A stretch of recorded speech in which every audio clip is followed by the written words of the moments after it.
Hello there, everybody. Welcome back to another episode of my favorite trip to the movies, the show where we discuss our favorite movie theater memories, favorite concession items, just kind of our take on the overall awesomeness of going out and experiencing art.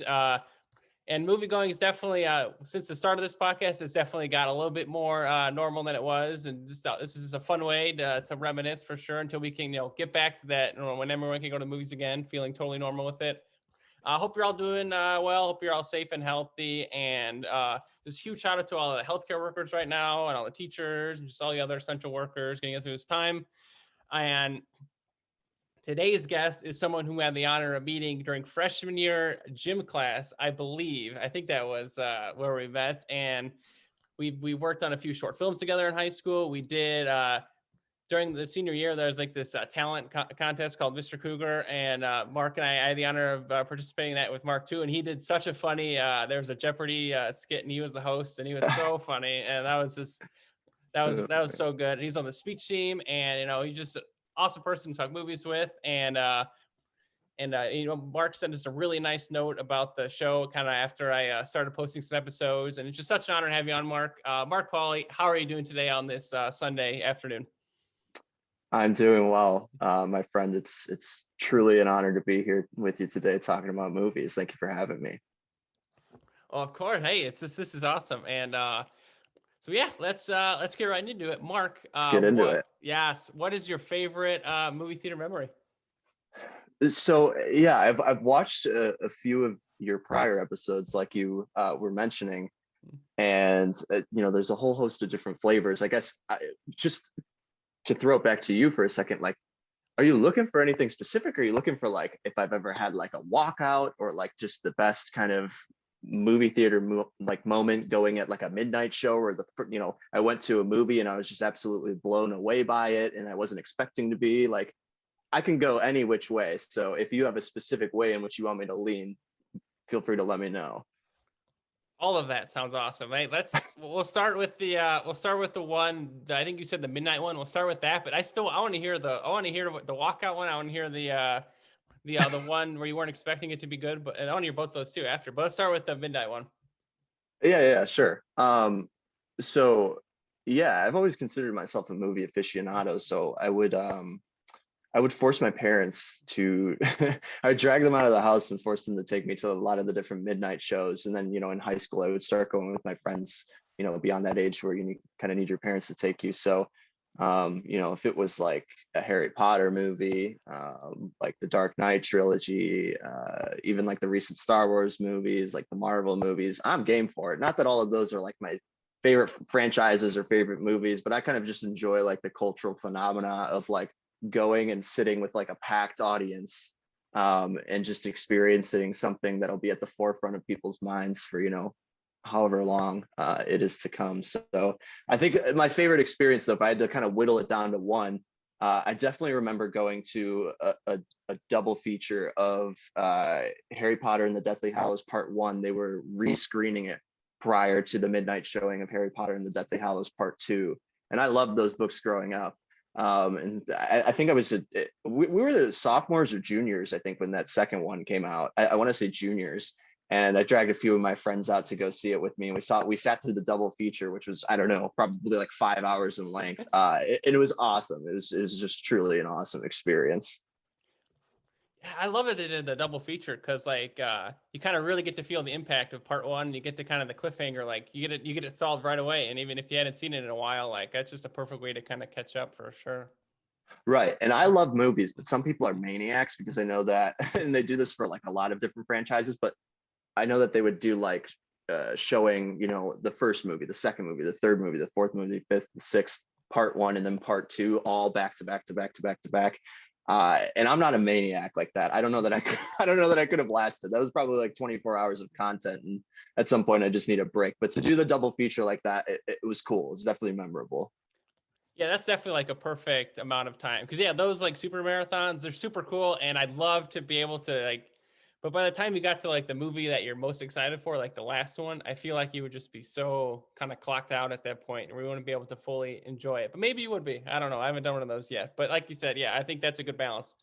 the two movies right there. Yeah, and you know the recliners in theaters are only like a recent phenomenon. I'm a big guy, so like, you know, like when there's those seats where you can't really move them around, I don't know, my butt hurts, my back gets tight, so just need to move around. Hey, you know, it's good to have those that lots of space for sure. Was that at the AMC in Barrington by any chance? Because I think we've had two people on the show they both went to Barrington for the Harry Potter part two. I'm curious. Oh, really? Yeah. I don't remember hearing that in any of the prior episodes, but no, this was Streets of Woodfield AMC. That was Nice. usually my home theater. Yeah. Yeah, oh, that's a classic. And now they have all the recliners, they have all the Coke freestyle machines there, and it's super nice. Yeah. Yeah. Now, Mark, what was so I want to hear the movie you said you had a walkout as well as a movie that also you walked into and you didn't expect to be as good, or were those the two other stories? I'd love to hear those too. Yeah. Yeah. Well, yeah. So I guess I'll approach them at the same time. So I only bring it up. I was just curious if you had anyone mention like a walkout. I wasn't sure kind of the full flavor of the answers you've gotten, because my answer to that is no. I've never walked out of a movie. I don't know. You know, however bad it is, I kind of just enjoy like reveling in how bad something can be if it's really bad in the moment. I don't know. Have you ever walked out of a movie that No, you can not remember at least? not yeah. I'm kind of with you on that too. Like even if you go like it's yeah, kind of you paid for it. Let's sit through this whole thing, and maybe the ending will. You know, I'm kind of in that mindset. Maybe the ending will make it the will make it kind of justify everything, even if it's not that good. But yeah, if you paid, and also like today reviews and everything are so like it's hard to not know what a movie's gonna be like before you go Right. into it, unfortunately or fortunately. But so yeah, if you I feel like you can go to a bad movie now, like knowing it's a bad movie, but still have lots of enjoyment out of it for sure for that. But yeah, yeah, no, good answer. It doesn't surprise me that you haven't walked out either. But as to the second part of your question, um, uh, something that I developed midway through 2019 that I had never really, for some reason, developed the capacity to do, uh, was go and see a movie by myself. For the longest time I like stayed away from doing that, and that was like the middle point of grad school for me. So I was just always consistently busy. I had a topsy-turvy schedule. You know, I wasn't available at the same time as like a lot of my friends because I had like evening classes and I worked like multiple jobs, and so it's hard to try to coordinate a time to go see a movie with one people, let alone four, five, six, however many. And I just remember it was like maybe like a Sunday. I had gotten like all my homework out of the way. I had like a busy Monday ahead of me. And so this was August of 2019. I distinctly remember I went to go see, for whatever reason, I broke pattern and I went to go see Once Upon a Time in Hollywood by myself. Really, I had heard great things. I really enjoy Tarantino movies for the most part, except for The Hateful Eight. That's the one that, I'm not a fan of, which we can get into later if you want. And I go and I see this movie and I'm like sitting like front row for whatever reason. I don't know your thoughts on this. I really enjoy sitting front row. I'm Hey, not oh, quite sure totally. why. And I'm just there. It's a relatively packed house, and excuse me, it was second row because I had my feet up, and I was just sitting back, and I really didn't know what to expect. And I'm just like this for the entire 3 hours, which I didn't really realize in the moment that it was 3 hours, and I was just blown away, man. Like that was one of the better theater going experiences that I've had. And I was by myself. I don't even think I grabbed a snack. Like it was literally a last minute decision. I maybe had like a water bottle with me, and I'm just sitting there for 3 hours, just getting blown away. And yeah, that broke the trend then of not being able to go see movies by myself for whatever reason, because of all the 2020 Oscar contenders, I started to kind of whittle them down one by one and see them just by myself a lot. I mean, I would recruit friends when I could, but a lot of them just I had to see by myself when I had like random availability between classes on like a Wednesday from 4 to 6 p.m. It's like, all right, let's go see the Little Women now. So yeah, that was a recent trend that I was able to get into, and then COVID obviously kind of messed with that. But I'm looking forward to being able to go to a movie theater by myself again here soon. Yeah. Oh, I totally agree with everything you just said there. Yeah, obviously going with a friend or a fellow person is definitely like I love that so much. But yeah, going by yourself too is like it's like you're in a theater and you kind of have that personal experience with the movie. And I did that. I've done very similar things with Oscar movies because like I like kind of trying to get them kind of checking them off the list one by one. I love doing that. And Once Oh Upon a yeah. Time in Hollywood, that's like what a first movie for to be like the first one for that. And I love kind of last minute decision. I'm so glad you went and saw Yeah, man, it was a time. it. And now for the next segment of the show, Okay. Mark, what is your one of your favorite concession items, or a few of them? Yeah, I think recently it's gotten pretty vanilla. The once the once upon a time in Hollywood, excuse me, scenario is typically what I roll into a movie with, just like a water bottle. I don't know why. But if I'm getting snacks, undisputably the number one movie snack for me is Bunch of Crunch, assuming that they Nice. have it. It's in a tier of its own, definitely. But yeah, I'm not like a huge candy person anymore, so it's like I don't know. Sometimes it's like I just kind of try to stay away entirely. But the only other thing I think I would say is if I'm like going to the movie and I'm like hungry for whatever reason, I'm trying to get more of like a meal, even though it's not like a meal, it's more of a snack still. Is the pretzel bites with like the cheddar and like the jalapenos to the side. Big fan of those as well. Oh yeah, one can never go wrong with pretzels. A pretzel's always a good choice whenever. And I I know. love the Bunch of Crunch choice. That's like that's I think that's the number one most popular on this show. I've seen Oh, other for people real. mention that. Yeah. It's incredible. Yeah, I don't know. I'm not like a soda guy. I don't really drink ices anymore. I was thinking about this because obviously you kind of prepared me for the questions, and just having seen prior shows, I was like, when's the last time I had an icy? Because I feel like those are really popular at movie theaters too. And I was probably like, I don't know, like 11 or 12. It's just not something that I'm like eager to get my hands on. And then I'm not really a popcorn guy. Maybe that's a hot take, but it's not for me.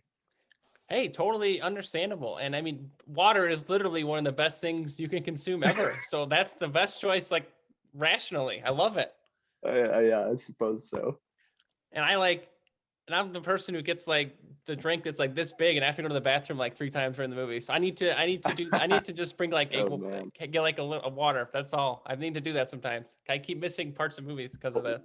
Ooh, pardon me if you've already said this, but what's your drink of choice, or do you mix it up? I should mix it up more, especially since it's like the freestyle machine sometimes. Are you still Dr. Pepper guy? Yeah. So Diet Dr Pepper Okay. or Mr Pibb Zero, whatever one they have, Sure. depends. Interesting.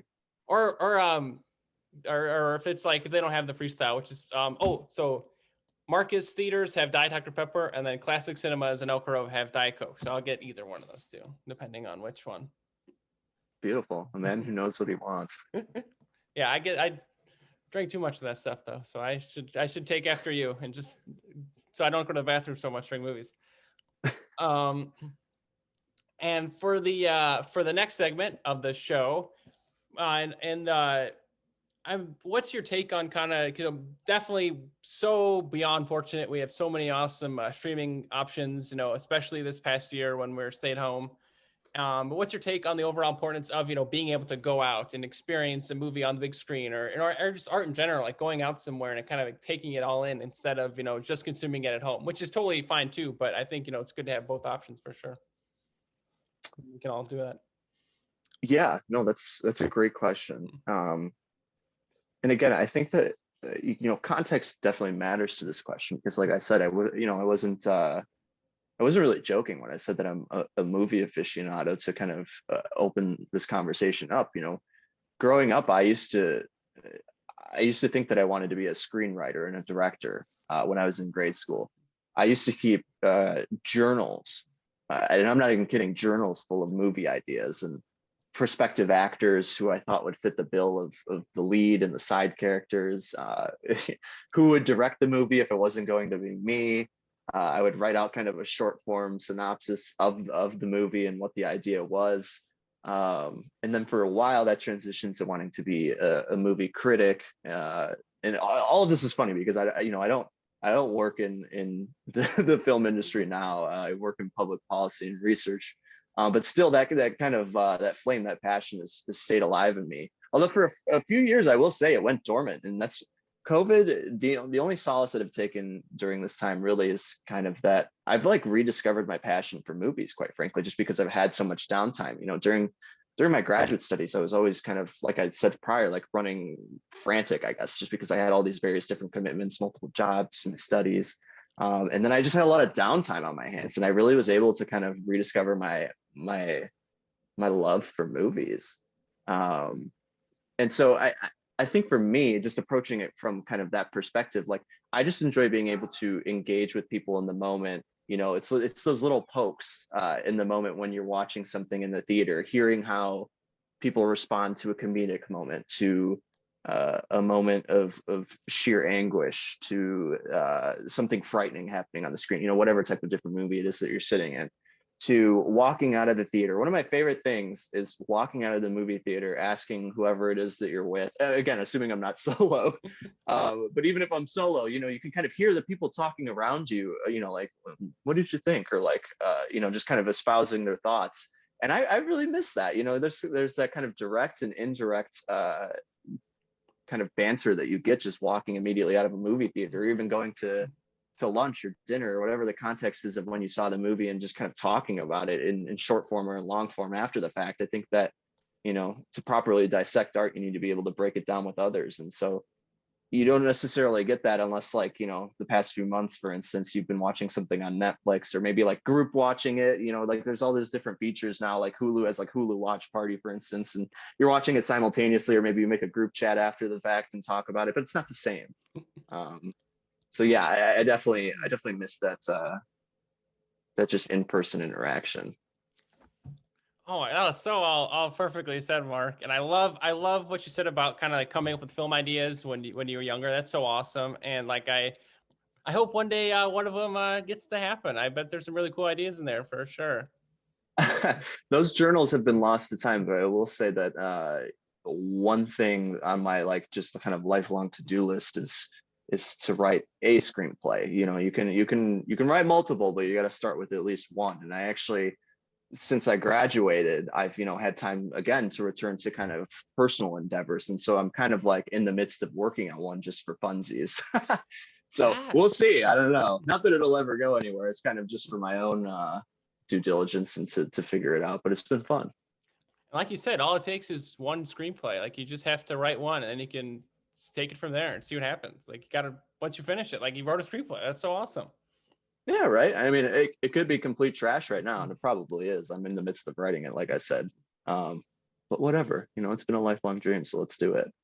Exactly. And I love what you said about like, you know, rediscovering your passion. That's so awesome. And like obviously we've had, I know, so much time to stay at home, and I'm glad, like, yeah, no better time to get back into movies for sure. Like so much time to watch movies. So that's definitely been like something I'm with you on that one too. Just watch a lot of movies. I think it's just a good way to kind of, when staying at home, something to do for sure. And yeah, that's, and oh yeah, the going walking out of the movie after with everyone. I imagine even like after Harry Potter Part 2, like walking out in the parking lot with everyone. That must have just been so. That's like a perfect kind of movie to all walk out and be like, "What are your theories? Like, what are your thoughts?" Like such a great movie for that. Yeah, Mhm. yeah. Just a quick question for you. Have you had a moment, just because obviously you're so engaged with movies and in movie making, have you had a moment during uh, just the pandemic, you know, kind of where you've watched something by yourself and just been kind of blown away and needed to talk about it with someone? I'm very Ooh. curious. Okay, I have a I'm putting show. you on the spot. I'm No, very it's a much great putting you on the question. spot. I'm gonna look. Okay, I have a show for sure, and Okay. not to overly marvelize this conversation, but definitely the both WandaVision and Falcon and the Winter Soldier on Disney Plus. Both of those shows Okay. had moments where I pace around and like, and I have a friend who's not watching the show, and I just like I and like and they are kind of, they're into the Marvel stuff, but they're like not super into it. So I just Mhm. kind of spoil everything for them because they don't have Disney Plus.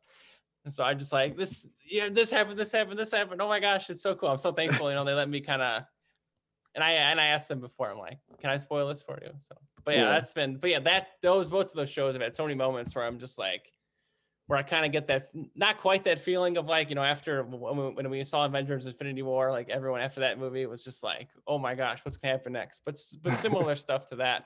And I'm looking at my movie Nice. list right now. I'm trying to find a movie though that I watched at home, because that's, Ooh, movie list. Okay. yeah, that's let's see. So the Keep a first log movie, of all the movies you've watched. Yeah, so the first, so I technically started in 2014, but in 2015 is when I started doing the dates of these things. So it's been super Incredible. fun. Yeah, so I definitely makes like looking back at the end of the year and putting together a list of like favorite movies. It's always fun to do that. But I know there's definitely been a movie this year I watched at home that I feel like I could where I had that experience. Where is it? Um, Give me a good one. I'm looking forward to it. um Maybe I haven't seen it. I can put it on my list, and all of the viewers as well. Yeah. Oh, it'd be an honor. It'd be an honor. At home, I watched something at home. Where is it? Um,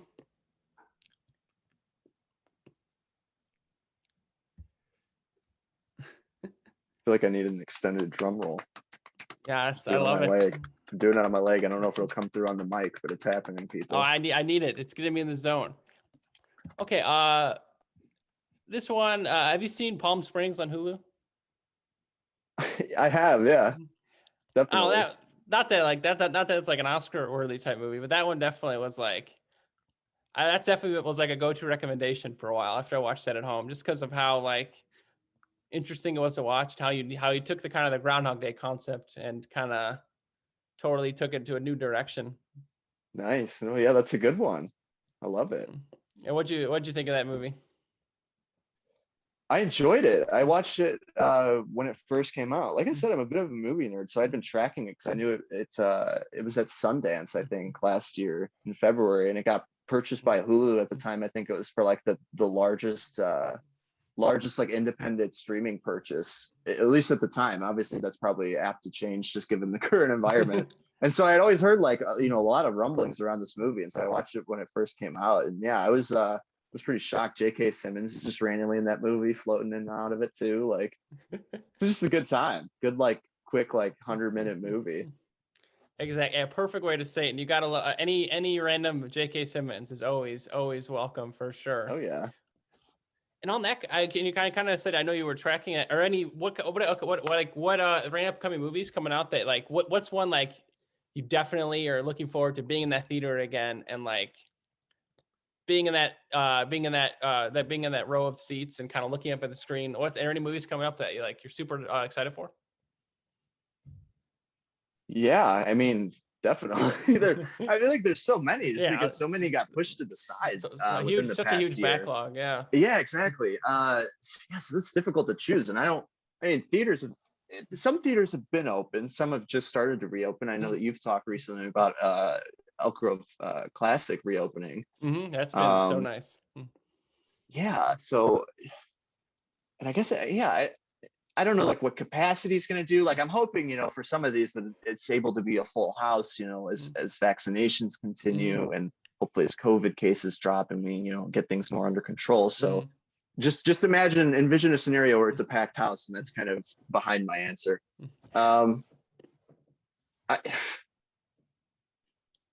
I don't know. You're putting me on the spot now. I got to think. I'm really looking forward to. I know that there's a new Edgar Wright movie coming out in the fall. I think it's The Last House in Soho or something like that. Oh yeah, with Uh, Anya. I think Anya Taylor-Joy's in that one. yeah, Steven Spielberg. There's like a West Side Story movie that was supposed to come out this past Christmas. That's coming out next Christmas. Not that I like a West Side Story aficionado or have even seen any of the previous iterations, but I'm just really curious to see kind of what happens with that. And then probably number one though, like No Time to Die, the new James Uh, Bond movie. oh my Not gosh. that not that like James Bond is like my favorite franchise by any means. I've really only seen the Daniel Craig ones, and they're not like I think my favorite one's Casino Royale. So like the one all the way back in the late 2000s. But I don't know. I'm just really curious to see what that movie's all about. Kerry Joji Fukunaga. Uh, I don't know. I'm intrigued. I love that answer because that's like I think that's always going to be like the movie in my mind that's like that was like the first big movie to be pushed back at the pandemic. I remember we got the That news and like in Black Widow, I feel like, yeah.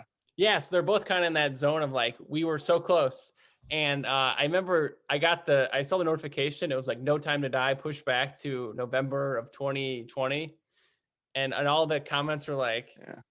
oh, this is this, and then we were still like in that was like early March before we knew what Right. was coming, really, before at least the serious of it. I think people knew about it a little bit, but we were like, oh, it shouldn't be that far back. It should be no, but so I think and then of course we knew what happened after that, but always is like that's the movie that always will define like being the first, being the one of the first to push back. So I think when we're all in that theater seeing No Time to Die, and hopefully by November 2021, like we definitely are all like that packed house. This, you were mentioning. I hope that's able to happen, because yeah, like those kind of movies, you want to be like, you want to hear the audience reactions, or even like 50 or 75% capacity would be fine, I think. But yeah, just being in Yeah. there with hearing that soundtrack and the Oof. going to I think it's gonna happen. It's coming up. One came to mind. There's also, I don't know when it's coming out, but there's a Paul Thomas Anderson, like 1970s, like Bradley Cooper led something. I don't know what it's about, but like 1970s Paul Thomas Anderson, I'm in. So like, give me those short 4 and I'm good. Yes. Oh, Bradley Cooper. Oh my gosh. And I was I think it was A Star is Born, the last like kind of movie like that. Cause I know he's been in the Avengers movies as Rocket, but has he been like in a Oscar type movie since A Star is Born? It must be his first Yeah, one. I don't know. And I actually haven't seen that movie. So it's been a while for me since seeing him in, outside of CGI raccoon form. So, Mark, I think that's the show. This has been an awesome discussion. We've talked about Harry Potter. We've talked about Bunch of Crunch. We've talked about how quarantine kind of was this really good time to to watch movies, and this has been awesome. Before we close out, Mark, do you have any thoughts or any final thoughts, any closing words, anything to promote for the viewer? Nothing to promote other than your show, this wonderful show, giving people an opportunity to talk about movies and just hang out. And yeah, no, thank you once again for having me on. I don't want to say too much more. I feel like I've been talking your ear off, and hopefully people dig it. Hopefully people get something out of this episode, and I look forward to the continued episodes of this moving forward. And hopefully next time, like I said, we can do this in person. I love, so Mark had this, a shout out to Mark for the super awesome idea. Cause like, I definitely like, there's an empty corner there, like setting up like a station here to do this. That is such a fun idea. I got to look into that. Cause I definitely I have the bare walls for something like that. I should do that. Podcast corner, I'm telling you. Podcast corner. I love it. Hopefully sooner than later. And yeah, thank you again, Mark. And once again, Mark sent such a nice note about this show. So just thank you again to Mark for that. And this has been awesome.